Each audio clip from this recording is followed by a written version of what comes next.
Ronaldo হলেন আমাদের কাছে সেই হ্যামিলিয়নের বাঁশিওয়ালা।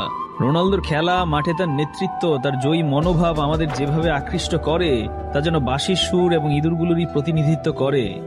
বলা হয়ে থাকে যারা শৈশবে একটা লাঠি দিয়ে টায়ার চালিয়েছে, যারা ঘুড়ির পিছনে ছোটাছুটি করেছে কিংবা বিকেলে সবার আগে মাঠে গিয়েছে, তাদের শৈশব রঙিন ছিল।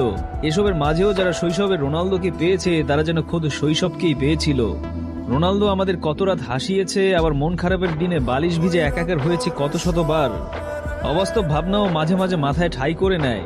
স্নায়ুগুলো বলে ওঠে যদি পোষা পায়রায় করে চিঠি পাঠানোর যুগটা থাকতো, যদি সত্যিই পোষা পায়রাকে দিয়ে রোনালদোর কাছে একটা চিঠি পাঠানো যেত, তাহলে হয়তো রোনালদোর কাছে একটা চিঠি যেত, যে চিঠিতে লেখা থাকতো, নাতিশীতোষ্ণ ঋতুর দেশে তোমার একজন ভক্ত থাকে, যার কাছে তোমার গোল জীবনে প্রথমবার আকাশে রংধনু দেখার মতন আনন্দ দেয়।